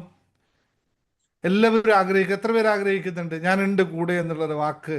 ഭർത്താവ് ആ ഒരു ആറ്റിറ്റ്യൂഡ് വീട്ടിലുണ്ടായിക്കഴിഞ്ഞാൽ നിങ്ങൾക്ക് സന്തോഷമായിരിക്കും. നിങ്ങൾക്ക് എല്ലാവർക്കും നോക്കട്ടെ. ഇന്ന് മുതൽ ഇവിടെ ഇരിക്കുന്ന നിങ്ങൾ ഇന്ന് തീരുമാനിക്കണം, ഇടക്കിടക്ക് ഇങ്ങനെ ഒരു വാക്ക് പറയണം. നീ പേടിക്കണ്ടടി, ഞാനുണ്ട് കൂടെ. നിങ്ങൾ ചെയ്തോ, ഞാനുണ്ട് കൂടെ. പരസ്പരം അങ്ങോട്ടും ഇങ്ങോട്ടും നമ്മുടെ ലോ മാഗ്നറ്റിൽ ഇത് കൃത്യമായി പഠിപ്പിച്ച കാര്യമാണ്. നിങ്ങൾ പരസ്പരം അങ്ങോട്ടും ഇങ്ങോട്ടും പറഞ്ഞേക്ക്. എല്ലാ ദിവസവും എന്തെങ്കിലും ഒരു ആവശ്യം, എല്ലാ ദിവസവും അല്ല, എന്ത് ആവശ്യം വരുമ്പോഴും ശരി. ഇതിവിടെ ഞങ്ങളിവിടെ എപ്പോഴും പ്രാക്ടീസ് ചെയ്യുന്നുണ്ട് കേട്ടോ. അത് സത്യമായിട്ട് പറഞ്ഞു. ഇപ്പോൾ പറഞ്ഞപ്പോൾ ഓർമ്മ വന്നു. ഞങ്ങളെപ്പോഴും പറയും, നിങ്ങൾ നമുക്ക് നോക്കാം, ക്ലാസ് എടുക്കും നിങ്ങൾ, അല്ലെങ്കിൽ നമുക്ക് കോഴ്സ് ഇത് ഞാനുണ്ടല്ലോ എന്ന് പറയും. അപ്പം അങ്ങോട്ടും ഇങ്ങോട്ടും അത് ഭയങ്കര സപ്പോർട്ടാട്ടോ. തമാശല്ല, ഒരു ലൈഫിനെ ടേൺ ചെയ്യുന്നൊരു വേർഡാണ്. നമ്മളെ അവരെ പകുതി 3/4 മറന്നൊഴിഞ്ഞു പോകുന്നുള്ളതാണ് ഒരു വാക്ക് കേട്ടിട്ടുണ്ടെങ്കിൽ. അതാണ് ഏറ്റവും വലിയൊരു സന്തോഷം. പിന്നെ കൂടാതെ ഇന്നൊരു ലോട്ടറി അടിച്ചിട്ടുണ്ട്. ചെറിയൊരു എമൗണ്ട് ആണെച്ചാൽ അത് ഇന്നെ സംബന്ധിച്ച് വലിയൊരു എമൗണ്ട് ആണ്. 200 രൂപയാണ് വെച്ചാലും അത് 2 ലക്ഷത്തിന് വേദിയാണ് എന്നെ സംബന്ധിച്ച്. ആദ്യമായിട്ടല്ലേ? അതായത് അതൊരു സംഭവമാണല്ലോ. എത്ര തുക എന്നതിനപ്പുറത്തേക്ക് അടിക്കാൻ തുടങ്ങി എന്നുള്ളത് വലിയൊരു കാര്യമല്ലേ? അത് വലിയൊരു കാര്യമാണ്. ശരി, അതിന്റെ സന്തോഷമാണ് മുഖത്ത് ഇങ്ങനെ ഇരിക്കണല്ലേ? ഞാൻ ഇന്ന് ഇതേപോലെ തന്നെ സാറേ, അത് വിഷയമുള്ള കാര്യമാണ്. എന്നും സന്തോഷവതിയായി തന്നെ ഇരിക്കട്ടെ. ഓൾവേസ് എപ്പോഴും സന്തോഷവതിയായി തന്നെ ഇരിക്കട്ടെ. നെക്സ്റ്റ് ആരാളുടെ? മിനിയ. 8 മാസമാവണു സാറിന്റെ ക്ലാസ് കണ്ടു തുടങ്ങിയിട്ട്. അതിലെനിക്ക് ഒരുപാട് മാറ്റങ്ങൾ ഉണ്ടായി. കാരണം മറ്റുള്ളവരോട് സംസാരിക്കുമ്പോൾ ഉള്ളൊരു ഭയം, മറ്റുള്ളവരുടെ മുന്നിൽ ചെല്ലുമ്പോൾ ഉണ്ടാകുന്ന ഒരു അപകർഷതാബോധം, ഇതൊക്കെ മാറ്റാൻ സാധിച്ചു. മനസ്സിലുള്ള ടെൻഷൻ ഒരു പരിധിയിലധികം ഒരുപാട് മാറ്റം വന്നിട്ടുണ്ട്. പിന്നെ സാമ്പത്തിക കാര്യങ്ങൾ വലിയ വലിയ എമൗണ്ടിൽ എത്താൻ പറ്റുന്നില്ല എങ്കിലും സാറിന്റെ പല ടെക്നിക്കിലൂടെയും ഒരു 1 ലക്ഷം 2 ലക്ഷം വരെയുള്ള എമൗണ്ടുകളൊക്കെ നമുക്ക് കൈകാര്യം ചെയ്യാൻ പറ്റുന്നുണ്ട്. പക്ഷെ ഞാൻ മനസ്സിൽ വിചാരിച്ച ഒരു വലിയ എമൗണ്ട് ഉണ്ട്, അതിലേക്ക് എത്താൻ എനിക്ക് പറ്റിയിട്ടില്ല. പക്ഷെ എന്നാലും ഒരു 3 മാസത്തിനുള്ളിൽ അതിലെത്തും എന്നൊരു ആത്മവിശ്വാസം. Very good, very good. ഈ ഒരു ആത്മവിശ്വാസം ഇത്രയധികം കിട്ടാൻ കാരണം സാറിന്റെ ക്ലാസ്സിൽ വന്നത് തന്നെയാണ്. എത്ര കാരണം കാലമായി പ്രാക്ടീസ് ചെയ്യുന്ന മറ്റുള്ളവർ ക്ലാസ്സുകൾ? ഇപ്പൊ ഞാൻ ട്യൂണിവർ മൈൻഡ് കഴിഞ്ഞിട്ട്, കാരണം എനിക്ക് ഫുള്ളായിട്ട് ക്ലാസ്സിലെല്ലാം പറ്റുന്നില്ല. കാരണം വീട്ടിലെ സാഹചര്യങ്ങൾ ഇത്തിരി ബുദ്ധിമുട്ടാണ്. അമ്മയുടെ കാര്യങ്ങളെല്ലാം കഴിഞ്ഞ് കടയിൽ പോയി വരുമ്പോൾ എല്ലാത്തിലേക്കും എത്തിപ്പെടാൻ പറ്റുന്നില്ല. പിന്നെ കുറച്ച് സാമ്പത്തിക ടെൻഷൻ നമുക്ക് നിലവിലുള്ള കാരണം കൊണ്ട് അങ്ങനെയുണ്ട് കുറച്ച് വിഷയങ്ങള്. എന്നാലും എനിക്ക് നെക്സ്റ്റ് ക്ലാസ് ട്യൂണർ മൈൻഡിന്റെ ശേഷം അടുത്തൊരു നെക്സ്റ്റ് ക്ലാസ് ചെയ്യണം. അത് ഇപ്പൊ ഈ ഒരു മാസം വെക്കേഷനും കുറച്ച് ഫാമിലിയിൽ കുറച്ച് കാര്യങ്ങളൊക്കെ ഉള്ള കാരണം കൊണ്ട് അതിന് ശേഷം പ്രാക്ടീസ് ചെയ്യാന്ന് വിചാരിക്കുന്നു. ട്യൂണിയർ മൈൻഡിൽ ഉണ്ടല്ലോ ഇപ്പോ. ട്യൂണിയർ മൈൻഡ് കഴിഞ്ഞു. അത് ഞാൻ രണ്ടാമത് വീണ്ടും സ്ഥിരമായിട്ട് റിപ്പീറ്റ് ചെയ്യുന്നുണ്ട്. എന്നും ആ ക്ലാസ് ഞാൻ റിപ്പീറ്റ് കേൾക്കുന്നുണ്ട്. ചെയ്ത് നിർത്തരുത് കേട്ടോ. എപ്പോഴും റിപ്പീറ്റ് ചെയ്തോണ്ടിരിക്കും. പിന്നെ ഞാൻ ചക്ര മെഡിറ്റേഷൻ ഞാൻ അന്ന് ചെയ്തിരുന്നു. പക്ഷെ രണ്ടാമത് ചെയ്യാനായിട്ട് എനിക്ക് എന്തോ ഒരു ഭയം പോലെ തോന്നണം. ഒറ്റയ്ക്ക് അതൊന്നുകൂടി ചെയ്യാനായിട്ട് ഒരു ഭയം പോലെ. അല്ല, ഭയമുള്ള കാര്യമാണല്ലോ നമ്മൾ ചെയ്യേണ്ടത്. അതാണല്ലോ നമ്മൾ പഠിപ്പിക്കുന്നത്. ഭയമുണ്ടെങ്കിൽ അത് ചെയ്യുക തന്നെ. ഭയത്തെ മറികടക്കാൻ ഒരൊറ്റ വഴി മാത്രമേ നമ്മൾ പഠിപ്പിച്ചിട്ടുള്ളൂ. ചില എന്താണ് ആ വഴി? കാര്യങ്ങളിലേക്ക് ഇറങ്ങുമ്പോ ഒരു ഭയം വരുന്നുണ്ട്. ഇപ്പൊ മെഡിറ്റേഷൻ ഒരു മാസമായിട്ട് ഞാൻ ചെയ്യുന്നില്ല. പക്ഷെ എനിക്കപ്പോ അതൊരു ആഗ്രഹമുണ്ട്. ഒറ്റയ്ക്ക് ചെയ്താൽ ഉണ്ടാവുന്ന വ്യത്യാസം എന്താണ് എന്നൊന്ന് അറിയാൻ വേണ്ടിയിട്ടാണ് ഞാൻ ഒരു മാസം നിർത്തിയേക്കുന്നത്. സെൽഫായിട്ട് ചെയ്യുമ്പോൾ ഉണ്ടാവുന്ന മാറ്റം എന്താണ്, സാറിന്റെ ക്ലാസ്സിൽ ഇരുന്നിട്ട് ചെയ്യുമ്പോൾ ഉണ്ടാവുന്ന മാറ്റം എന്താണ് എന്ന് എനിക്കൊന്ന് അറിയാനാണ്. പക്ഷെ ക്ലാസ്സിൽ ഇരിക്കുമ്പോൾ തന്നെയാണ് നമുക്ക് കുറച്ചും കൂടി എഫക്റ്റ് ആവണത്. ഒറ്റയ്ക്ക് ചെയ്തിട്ട് എനിക്കത് അങ്ങോട്ട് കറക്റ്റ് ആക്കാൻ പറ്റുന്നില്ല. അത് ഞാൻ ഒരു മാസം അത് നിരീക്ഷിക്കാൻ വേണ്ടി തന്നെയാണ് ഞാനത് ചെയ്തത്. പക്ഷെ അത് ശരിക്കും എനിക്ക് മനസ്സിലാവുന്നുണ്ട്, അതിന്റെ വ്യത്യാസം ശരിക്കും മനസ്സിലാവുന്നുണ്ട്. ഇതൊരു നല്ലൊരു കാര്യം കേട്ടോ. കാരണം വെച്ചാല് പലർക്കും ഉള്ളൊരു കൺഫ്യൂഷനാണ് ഇത്. അല്ല, എനിക്ക് ഏറെ സംതൃപ്തി എന്താണെന്നറിയോ മിനി പറഞ്ഞതിൽ ഏറ്റവും സംതൃപ്തി ഉള്ള കാര്യം, ഇങ്ങനെ എക്സ്പീരിയൻസ് എടുക്കാൻ മിനി തയ്യാറാവുന്നു എന്നതാണ് ഏറ്റവും വലിയ ബെനിഫിറ്റ്. കാരണം ഒറ്റയ്ക്ക് ചെയ്യുമ്പോൾ എങ്ങനെ ഇരിക്കും, സാറിൻ്റെ കൂടെ ഇരുന്ന് ചെയ്യുമ്പോൾ എങ്ങനെ ഇരിക്കും എന്നുള്ളത്. ഞാൻ അതേ മെഡിറ്റേഷൻ തന്നെയാണ് ആപ്പിൽ നിങ്ങൾക്ക് തന്നിട്ടുള്ളത്. അത് പ്ലേ ചെയ്യാം, നിങ്ങൾക്ക് സെയിം ആണ്. പക്ഷെ ഇവിടെ ഇരിക്കുമ്പോൾ, രാവിലെ ഒന്നിച്ചിരിക്കുമ്പോൾ കിട്ടുന്ന ആ വൈബ് ഒറ്റയ്ക്ക് കിട്ടുമോ ഇല്ലയോ എന്നുള്ള ചോദ്യം, അതിനന്വേഷിക്കുക. അത് കണ്ടെത്തുമ്പോൾ വലിയ രസമാണ്. അപ്പോൾ പറഞ്ഞപ്പോൾ ഒരു കാര്യം പറയാം. ഇന്ന് രാത്രി, ഇപ്പോൾ ഇത് കഴിഞ്ഞ ഉടനെ തന്നെ ഇന്ന് രാത്രിയത്തെ മെഡിറ്റേഷൻ നിങ്ങൾക്ക് എല്ലാവർക്കും ഫ്രീ ആയിട്ടുണ്ട് കേട്ടോ. എല്ലാവരും കയറി വന്നോളൂ. ഇന്ന് എൻ്റെ കൂടെ ഇരുന്ന് നിങ്ങൾക്ക് എല്ലാവർക്കും മെഡിറ്റേറ്റ് ചെയ്യാം. നമ്മൾ ഗുരുവായൂർ പോവാണ്. നാളെ ചേച്ചിയുടെ മോന്റെ കല്യാണമാണ് ഗുരുവായൂർ വെച്ചിട്ട്. ഓ അപ്പൊ രാത്രി ഒരു 12 മണിയോട് കൂടി ഞങ്ങൾ ഇവിടുന്ന് പോകും. ഓക്കെ. 12 മണിക്ക് എവിടെ പോണേ? ദുബായിയോ? ഗുരുവായൂരോ? ഞങ്ങൾ ദുബൈയിലെ കല്യാണം. ഓക്കെ, ശരി. Thank you Mini, thank you. Practice ചെയ്യട്ടോ. ഓക്കെ. സാറിന്റെ ക്ലാസ്സിൽ കയറിയിട്ട് ഇപ്പൊ ഒരു 3-4 ദിവസമേ ആയുള്ളൂ. എനിക്ക് മാറ്റം ഉണ്ടോ എന്ന് വെച്ചാൽ മറ്റേ ഞാനൊരു ഏതൊരവസ്ഥയിലാണ് നിൽക്കുന്നത് എന്ന് ചോദിച്ചു കഴിഞ്ഞാൽ എനിക്ക് സാറിന് തുറന്നും സംസാരിക്കണമെന്നുണ്ട്. അങ്ങനെ ഒരു അവസരം ഇതുവരെ വന്നില്ല. ഞാന് പിന്നെ ഒരു 10-12 വർഷത്തിൽ ചെയ്തു തന്നെയാണ്.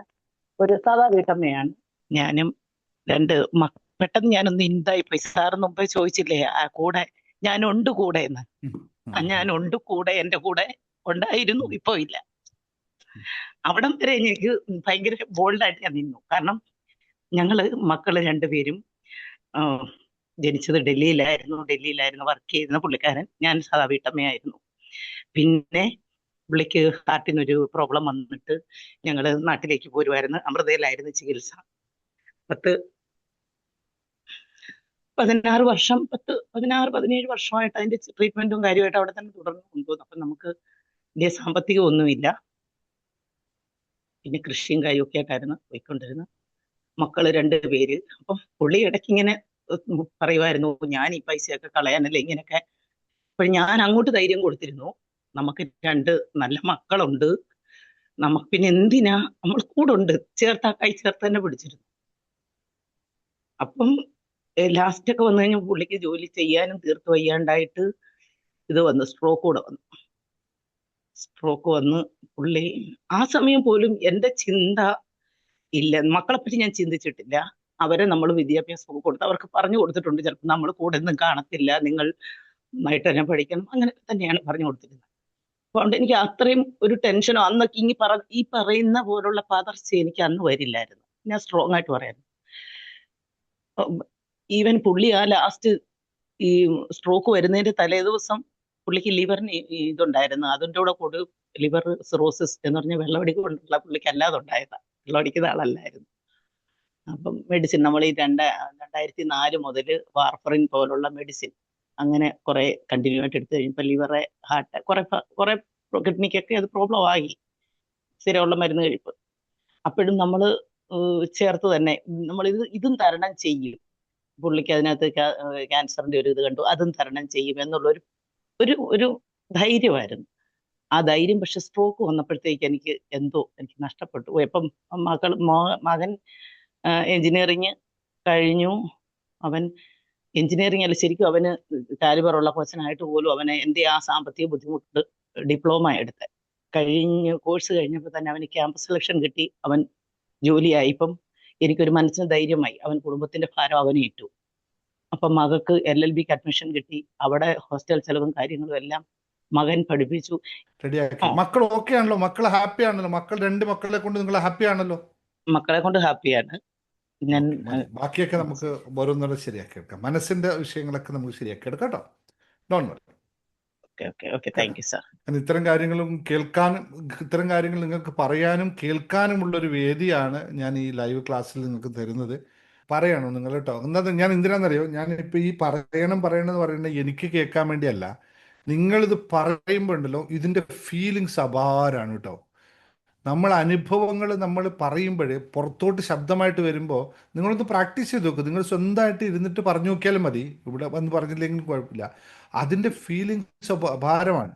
അത് നമ്മൾ പുതിയൊരു നമ്മുടെ കൺട്രോൾ ഗ്രൂപ്പിൽ ഇത് വെച്ചിട്ട് ഒരു പ്രാക്ടീസ് വരുന്നുണ്ട്. ഈ മന്ത്രം പറയുന്നത് പോലെ നമ്മൾ ഈ കാര്യം പറഞ്ഞുകൊണ്ടിരിക്കണം. എന്താണ്?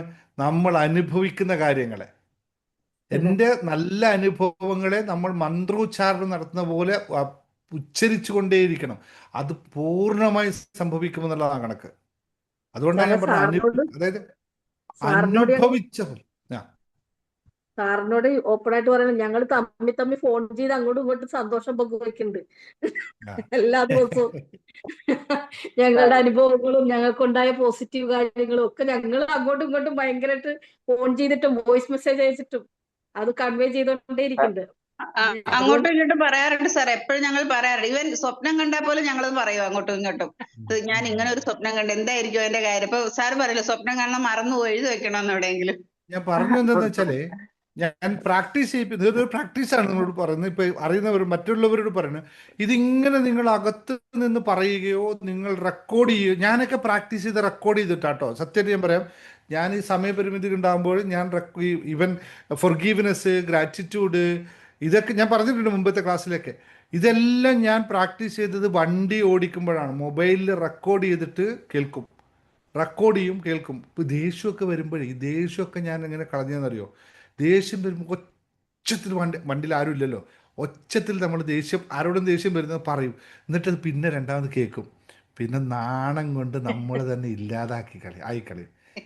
ഇത് ഞാൻ തന്നെയാണോടി, എന്തൊരു മനുഷ്യനാ ഞാൻ സ്വയം പറഞ്ഞിട്ട് പിന്നെ ദേഷ്യം വരുമ്പോൾ നീതല്ല, നീ മാറിപ്പോരുത് അല്ലേ, നമ്മൾ സ്വയം പറയില്ലേ, നിനക്ക് സ്വയം ഒരു വിലയില്ലടേ, അതെങ്കിലും കാത്തു സൂക്ഷിക്കണ്ടേന്ന് പറയില്ലേ.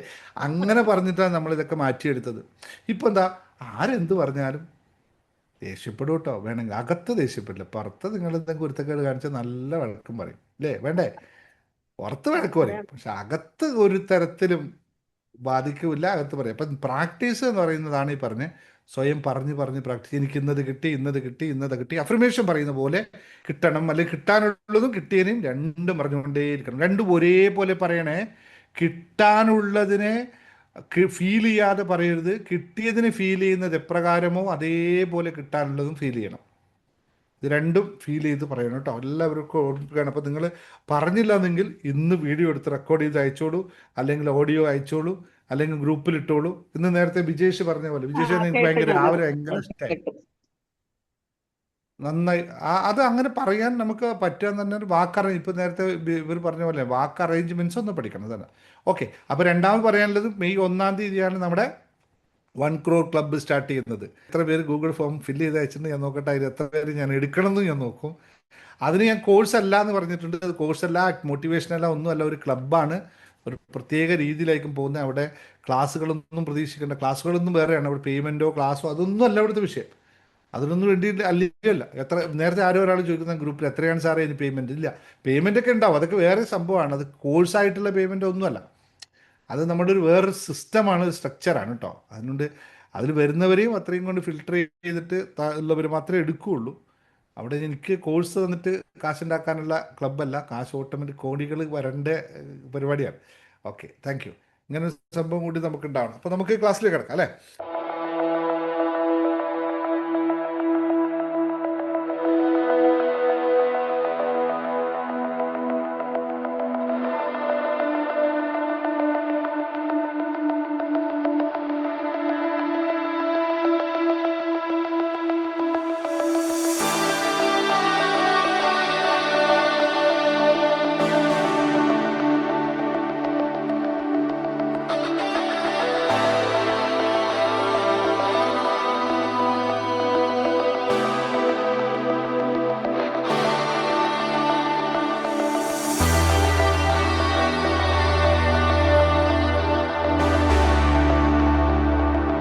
അപ്പോൾ ക്ലാസ് ഔദ്യോഗികം തുടങ്ങാം.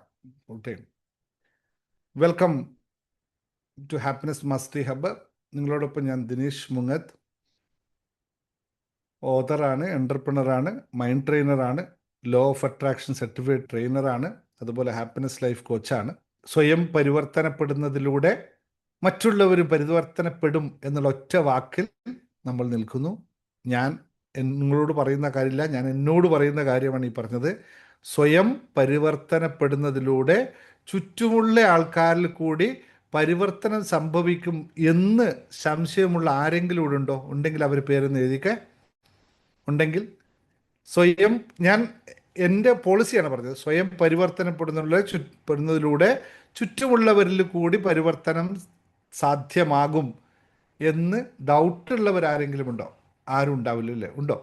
അതായത് ആ പറഞ്ഞതിൻ്റെ തെളിവാണ് നിങ്ങളുടെ മുമ്പിലിരിക്കുന്നത്. ഞാൻ സ്വയം പരിവർത്തനപ്പെട്ടത് മാത്രമാണ്. ആ പരിവർത്തനപ്പെട്ടപ്പോൾ എൻ്റെ കൂടെയുള്ള നിങ്ങളെല്ലാവരും അതിൻ്റെ ഇടയിൽപ്പെട്ടു. നിങ്ങളും പരിവർത്തനപ്പെട്ടുകൊണ്ടിരിക്കുന്നു അല്ലേ? ഇത് സത്യമല്ലേ? Yes or no? ടൈപ്പ് ചെയ്ത് നോക്കി, യെസ് ഓർണോ? അപ്പോൾ ഇതിനേക്കാൾ നന്നായിട്ട് എനിക്ക് ഞാൻ പഠിപ്പിക്കുന്ന തിയറി എങ്ങനെയാണ് ഞാൻ കാണിച്ചു തരിക? അവനവനിൽ മാറ്റമുണ്ടാകുമ്പോൾ അവൻ്റെ ചുറ്റുപാടുകൾ കൂടി മാറ്റപ്പെടും എന്നുള്ളത്. ഇങ്ങനെയാണത് വർക്ക് ചെയ്യുക. അപ്പോൾ നിങ്ങളെല്ലാവരും ക്ലാസ്സിൽ പങ്കെടുക്കാൻ തുടങ്ങി. അപ്പോൾ ആദ്യത്തെ വാക്ക് എഴുതിക്കോളൂ. ഫുള്ളൊന്ന് എനർജി പിടിച്ചേ എല്ലാവരും. ഞാൻ ഡാൻസ് ഒന്നും ചെയ്യിപ്പിക്കില്ല. എല്ലാവരും കൈ ഇങ്ങനെ ചുറ്റിപ്പിടിച്ചേ. എന്നിട്ട് ഫുൾ ബോഡി ഫുള്ളൊന്ന് എനർജി പിടിച്ചേ. ശരിക്കും പോട്ടെ എല്ലാവരും. അയ്യോ വരട്ടെ. ഇത് എന്താ പറയുക, ഇതല്ല, നന്നായിട്ട് എല്ലാവരും ഒന്ന് എനർജി പിടിച്ചു നോക്കിയാൽ ഫുൾ എനർജി വരണം. ഇങ്ങനെ കൈ പിടിക്കുക, മസിലൊക്കെ പിടിച്ചിട്ട് ഐ ആം റെഡി എന്ന് പറഞ്ഞ് ഐ ആം റെഡി എല്ലാം പറഞ്ഞു നോക്കിയേ. അപ്പോഴേക്കും ക്ഷീണിച്ചു എല്ലാവരും. നോക്കട്ടെ, നന്നായിട്ട് പിടി. നല്ല ബോഡി ഒന്ന് ചെയ്യാൻ വേണ്ടിയിട്ടാണ്, നല്ല ബലം പിടിക്കാനാണ് പറഞ്ഞത്. ബലം പിടിക്കാൻ വേണ്ടി. അല്ലെങ്കിൽ നിങ്ങൾ പോയിട്ട് നാളെ ചുമരിലൊക്കെ പോയി തള്ളി പിടിക്കേണ്ടി വരും. ഇതായിരുന്നു ഇങ്ങനൊരു പ്രാക്ടീസൊക്കെ നമുക്ക് ചെയ്യാനുണ്ട് കേട്ടോ. അത് അകത്ത് നിന്ന് ബലം പുറത്തോട്ട് എടുക്കണം. Okay, I am ready. Okay, happy and ready. Okay, fine. ഇന്ന് ഞാൻ പറയാൻ പോകുന്ന ചില കാര്യങ്ങൾ നിങ്ങളൊന്ന് ശ്രദ്ധിച്ചു നോക്കുക. വളരെ ലളിതമായിട്ടുള്ള ചില കാര്യങ്ങൾ മാത്രമേ ഇന്ന് പറയുന്നുള്ളൂ. എഴുതി വെച്ചോളൂ. ഇതെല്ലാം എഴുതി വെക്കേണ്ട കാര്യം മാത്രമാണ്. നിങ്ങൾക്ക് എല്ലാവർക്കും കുബേരൻ അല്ലേ? അയാൾ ഇഷ്ടമാണോ? കുബേരനെ നിങ്ങൾക്ക് എല്ലാവർക്കും ഇഷ്ടമാണ്? Yes or no? കുബേരന് ഇഷ്ടമുള്ളവരെല്ലാം പറയും. അല്ലെങ്കിൽ കുബേരന്, എനിക്ക് വലിയ കുബേരന് വലിയ തടിയനാണ്, ആളോ ഇതാണ്, എനിക്ക് വലിയ ഇഷ്ടമില്ല. അതുകൊണ്ട് ഇഷ്ടമില്ല. ഇഷ്ടമുള്ളവരിലായിരുന്നു ടൈപ്പ് ചെയ്തേ. യെസ്. ഇല്ലാത്തവർ ഇല്ലയെന്നും പറയണേ. രണ്ടും വേണേ, ഒരു രസമല്ലേ? ഇരിക്കട്ടെ. ഇല്ലാത്തവർ ധൈര്യപൂർവ്വം പറയണം. ഇല്ലാത്തവർ ഇല്ല എന്ന് പറയണം, ഉണ്ടെന്നില്ല. ഞാൻ നമ്മൾ കുബേര മെഡിറ്റേഷൻ കഴിഞ്ഞതേ ഉള്ളൂ. അതുകൊണ്ടാണ് ഇപ്പം ഞാൻ 1-2 കഥകളും കുബേര മെഡിറ്റേഷനും പറഞ്ഞിട്ടുണ്ട്. അപ്പം അതുകൊണ്ടൊരു ടെക്നിക്ക് കുറച്ച് ഇഷ്ടമല്ല, ഒത്തിരി ഇഷ്ടമാണ് അല്ലേ? ശരി, വെരി ഗുഡ്. കുബേരൻ ആരാന്ന് നിങ്ങൾക്കറിയാം. ധന അധിപതി, ധനത്തിന്റെ ദേവത, ധന അധിപതി. ഇന്ന് നമ്മളെല്ലാം ആഗ്രഹിക്കുന്ന ഒരു സാധനമാണ് ധനം. ധനത്തിന് കുബേര ടെക്നിക്കിൽ, ഇപ്പോൾ പറയാൻ പോകുന്ന ടെക്നിക്കിൽ കുറച്ച് നമ്പറുകളുടെ കളിയാണ്. അതായത് 20 മുതൽ 28 വരെയാണ് നമ്പർ കേട്ടോ. അത് നിങ്ങൾ വീട്ടിൽ എഴുതി വെക്കാനുള്ള ഒരു സംഭവമാണ്. ഇപ്പോൾ യൂട്യൂബ് വീഡിയോ കാണുന്നവരെ ലാസ്റ്റിൽ ഞാൻ പറയുന്ന വാട്സപ്പ് നമ്പറിലേക്ക് നിങ്ങൾ ഹായ് അയച്ചു കഴിഞ്ഞാൽ ഡൗൺലോഡ് ചെയ്യാനുള്ള ഒരു പേപ്പർ അയച്ചു തരും. അത് നിങ്ങൾ ഡൗൺലോഡ് ചെയ്ത് പ്രിന്റ് ചെയ്ത് എടുക്കുകയാണ് വേണ്ടത്. നമ്പർ 21 എന്ന് പറയുന്ന ഒരു നമ്പർ, അതെന്തിനാന്ന് വെച്ചാൽ കുബേര സിസ്റ്റത്തിൽ പുതിയ അവസരങ്ങൾ ലഭിക്കാനും ധനം നമ്മളിലേക്ക് അനായാസേന കടന്നു വരുന്നു എന്നതിൻ്റെ ദൃഷ്ടാന്തത്തിന് നമ്മൾ ഉപയോഗിക്കുന്ന നമ്പറാണ് 21.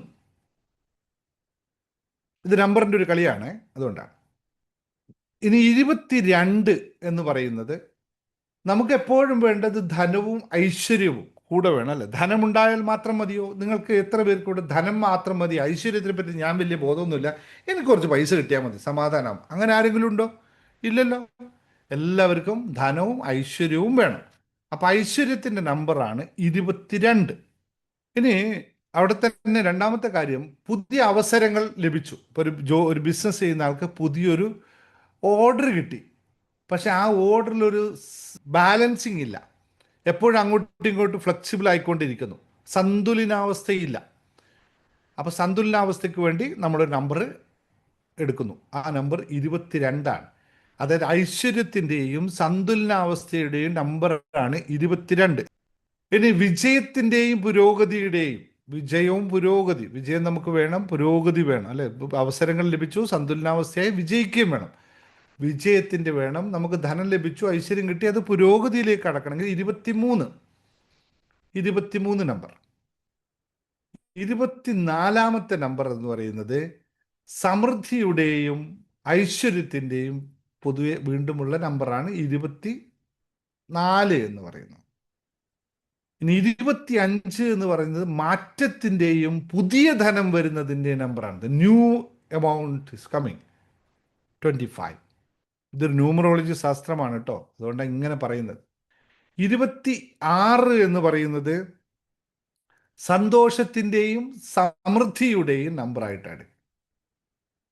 നേരത്തെ ഐശ്വര്യത്തിൻ്റെയും സമൃദ്ധി 24 എഴുതി, 26 സന്തോഷത്തിൻ്റെയും സമൃദ്ധിയുടെയും നമ്പർ.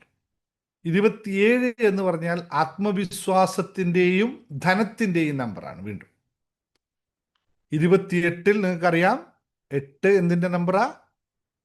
ധനത്തിൻ്റെ നമ്പർ, അല്ലേ? അബൻഡൻസിൻ്റെ നമ്പറാണ് 8. അപ്പോൾ 28 വീണ്ടും ധനസമൃദ്ധിയുടെ നമ്പറാണ്.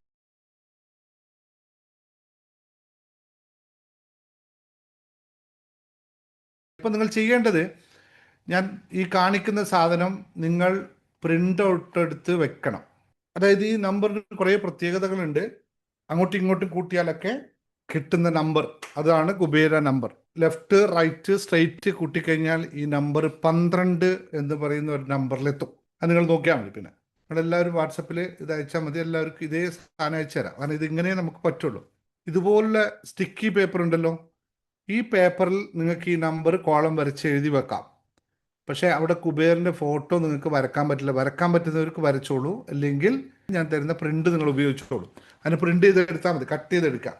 അപ്പം എന്നിട്ട് നിങ്ങൾ ചെയ്യേണ്ടത്, ഇതിൻ്റെ ആദ്യം ബാക്ക് വശത്ത്, അതായത് ഒരു ഭാഗത്തായിരിക്കുമല്ലോ പ്രിൻ്റ് വരിക, ഇതിൻ്റെ ബാക്ക് വശത്ത് നിങ്ങൾക്ക് ആവശ്യമുള്ള കാര്യത്തിൻ്റെ അഫർമേഷൻ എടുക്കണം. അഫർമേഷൻ പുസ്തകം എല്ലാവരുടെ അടുത്തും ഉണ്ടല്ലോ. ഇതിനകത്ത് നമ്മൾ എല്ലാ മേഖലയിലുമുള്ള 108 അഫർമേഷൻസ് കൊടുത്തിട്ടുണ്ട്. അപ്പം നിങ്ങൾക്ക് എന്താണോ ആവശ്യം, പണമാണെങ്കിൽ പണം, ആരോഗ്യമാണ് ആരോഗ്യം, ബന്ധങ്ങളാണ് ബന്ധങ്ങൾ, ആത്മീയതയാണെങ്കിൽ ആത്മീയത, എന്താണോ നിങ്ങൾക്ക് ആവശ്യമുള്ള അതിൻ്റെ അഫർമേഷൻ സെലക്ട് ചെയ്തെടുക്കുക. ഒരു അഫർമേഷൻ എടുക്കുകയാണ്, ഉദാഹരണത്തിന് എടുക്കുകയാണ്, ഞാൻ ശാന്തിയും സമാധാനവും നിറഞ്ഞ ദിവ്യാത്മാവാണ്. അപ്പം നല്ലൊരു അവസ്ഥ നമുക്ക് വരും. പിന്നെ ചിലർക്ക് പലതും ക്ഷമിക്കാൻ പറ്റുന്നില്ല, മറക്കാൻ പറ്റുന്നില്ല, പൊറുക്കാൻ പറ്റുന്നില്ല എന്നുള്ളവരുണ്ടാവുമല്ലോ. അപ്പോൾ ക്ഷമയുടെ അഫർമേഷൻസ് ഉണ്ട്. ക്ഷമ ക്ഷമ എൻ്റെ ജീവിതത്തെ സമ്പന്നമാക്കുന്നു എന്നുള്ള അഫർമേഷൻ. അങ്ങനെ എന്താണോ, പണമാണ് വേണ്ടെങ്കിൽ പണത്തിനെയാണ് ഞാനിപ്പോൾ ഇത് വെച്ചത്. കുബേരൻ പണത്തിൻ്റെയാണ്. പണം അറിയാതെ ചിലർക്ക്, എല്ലാവർക്കും പണം എപ്പോഴും ഒരുപാട് പണം പഠിപ്പിക്കുന്ന പണം തന്നെ വേണം എന്നില്ല എന്നതുകൊണ്ടാണ്. ഇപ്പോൾ പണത്തിൻ്റെയാണ് ഞാൻ സദാ സമ്പന്നനാണ്, അല്ലെങ്കിൽ ഞാൻ പണം എന്നിലേക്ക് അനായാസേന ഒഴുകിക്കൊണ്ടിരിക്കുന്നു. അങ്ങനെയുള്ള ഏത് അഫർമേഷൻ ഞാൻ നിങ്ങൾക്ക് തരണോ? വേണമെങ്കിൽ ഞാനതിൻ്റെ കൂടെ തന്നെ നിങ്ങൾക്ക് ഇതിനകത്ത് ഒരു 5ഓളം അഫർമേഷൻസ് എഴുതി തരാം. കോമൺ ആയിട്ട് നിങ്ങളുടെ ആവശ്യമുള്ളത് എന്താണെന്ന് എനിക്ക് അറിയാത്തതുകൊണ്ട് അഫർമേഷൻ ഇപ്പോൾ പറഞ്ഞില്ലെന്നേ ഉള്ളൂ. ധനത്തിൻ്റെ അഫർമേഷൻസ് എഴുതരാം. എൻ്റെ ചിന്തകൾ എനിക്ക് സമ്പത്ത് സൃഷ്ടിക്കുന്നു. എൻ്റെ നല്ല ചിന്തകൾ എനിക്ക് സമ്പത്ത് സൃഷ്ടിക്കുന്നു. അഫർമേഷൻ എഴുതാം. ഞാൻ നല്ല ധനപരമായ തീരുമാനങ്ങൾ എടുക്കുന്ന വ്യക്തിയാണ്, അപ്പം അനാവശ്യ ചെലവുകളൊന്നും ഉണ്ടാക്കില്ല. സമ്പത്തിനെ അവബോധത്തോടെ സ്വീകരിക്കാൻ ഞാൻ തയ്യാറാണ്, അതങ്ങനെ എഴുതാം. അല്ലെങ്കിൽ ദൈവീകമായ ധനം എന്നിലേക്ക് അനായാസേന ഒഴുകിക്കൊണ്ടിരിക്കുന്നു. അങ്ങനെ അഫർമേഷൻസ് എഴുതുക. പണം എൻ്റെ ജീവിതത്തിൽ സുഗമമായി ഒഴുകുന്നു. ഇങ്ങനെ ഏതെങ്കിലുമൊക്കെ അഫർമേഷൻസ് നിങ്ങൾ ആവശ്യമുള്ളത് എടുത്തിട്ട് എഴുതുക. 2 or 3 അഫർമേഷൻസ് ആയിരിക്കും മാക്സിമം ഇതിനകത്ത് കൊള്ളുക. അത് കൂടുതൽ എഴുതരുത് കുറേ കാലം. എന്നിട്ട് ഈ സംഭവത്തെ, ഈ പ്രിന്റിനെ നിങ്ങൾ ആഗ്രഹിച്ചതിന് ശേഷം നിങ്ങൾ ചെയ്യേണ്ടത്, നിങ്ങൾ ഒരു സ്ഥലത്ത് സ്വസ്ഥമായിട്ടിരിക്കണം. ഇത് എഴുതി കഴിഞ്ഞു, നിങ്ങൾക്ക് എന്താണ് ആഗ്രഹമുള്ളത് എന്ന് നോക്കി നിങ്ങൾ ഒരു സ്ഥലത്ത് സ്വസ്ഥമായിരിക്കണം.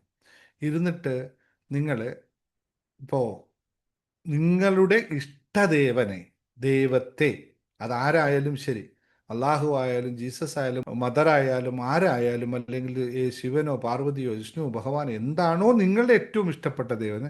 നിങ്ങൾക്ക് എന്നെയാണെങ്കിൽ എന്നെ ദേവനിൽ പെടുത്തണ്ട, വെറുതെ എന്നെ അവിടെ സൈഡിൽ വെച്ചാൽ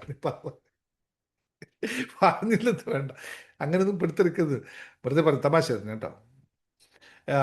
അങ്ങനെ അതിനെ ഇഷ്ടദേവനെ മുന്നിൽ വെച്ചുകൊണ്ട്, ഇപ്പം ഞാൻ എപ്പോഴും പ്രാർത്ഥിക്കുമ്പോഴും, ഞാൻ എന്ത് പ്രാർത്ഥിക്കുമ്പോഴും എൻ്റെ മുമ്പിൽ ഇയാളുണ്ടാവും. ഞാൻ നിങ്ങളോട് പറയുന്ന ഓരോ വാക്കുകളും നിങ്ങൾ കേൾക്കുന്നതിന് മുമ്പ് ഇയാൾ കേട്ടിട്ടാണ് നിങ്ങളുടെ അടുത്ത് എത്തുന്നത്. അല്ലേ? ടേബിളിലുള്ള സാധനം. അപ്പോൾ ഇതെപ്പോൾ നോക്കുമ്പോൾ ആ കൈ ഇങ്ങോട്ട് നോക്കിയിട്ട് എനിക്ക് പൂർണ്ണ അനുഗ്രഹങ്ങൾ നൽകിക്കൊണ്ടാണ് എൻ്റെ മുമ്പിലിരിക്കുന്നത്, സൈഡിൽ നേരെ മുമ്പിൽ. അപ്പോൾ എന്ത് പറയുമ്പോഴും എനിക്കൊരാളുണ്ടല്ലോ ഇവിടെ. അപ്പം ഞാൻ അത്രയും ശ്രദ്ധയോടുകൂടി പറയും വേണം. അതുപോലെ നിങ്ങൾ എന്താണോ ആഗ്രഹമുള്ളത് അത് നല്ല മനസ്സോടുകൂടി, ദൈവീകമായ മനസ്സോടുകൂടി, നിങ്ങൾ അത്യാഗ്രഹമൊന്നുമല്ല ചെയ്യേണ്ടത്, നല്ല സൽചിന്തയോടെ കൊണ്ട് നിങ്ങളത് എഴുതിയത് വായിക്കുക. എത്ര? 7 തവണ വായിക്കുക. 7 times. എന്താണോ നിങ്ങൾ എഴുതിയത് ഇങ്ങനെ കൈ പിടിച്ചിട്ട് ദൈവത്തിന് ആദ്യം ധ്യാനിക്കുക, എന്നിട്ട് 7 തവണ വായിക്കുക. എന്നിട്ട് അതിനെ 2 മടക്കുക. 2 പീസ്, 2 മടക്കേ മടക്കാവൂ. അപ്പോൾ പേഴ്സ് ചെറുതാണ് ഇത് പേഴ്സിലോ, അല്ലെങ്കിൽ ഞാൻ അതേ സാധനം നിങ്ങൾക്ക് മൊബൈൽ വാൾപേപ്പർ ആക്കാനുമായിട്ട് തരും. നിങ്ങൾക്ക് 2 ഓപ്ഷൻ ഉപയോഗിക്കാം. ഒന്നിക്കിൽ ഇങ്ങനെ എഴുതിയിട്ട് പേഴ്സിൽ വെക്കാം, അല്ലെങ്കിൽ മൊബൈൽ വാൾപേപ്പർ ആക്കി വെക്കാം. പക്ഷേ മടക്കുമ്പോൾ നിങ്ങൾ ഒരു കാര്യം ശ്രദ്ധിക്കണം.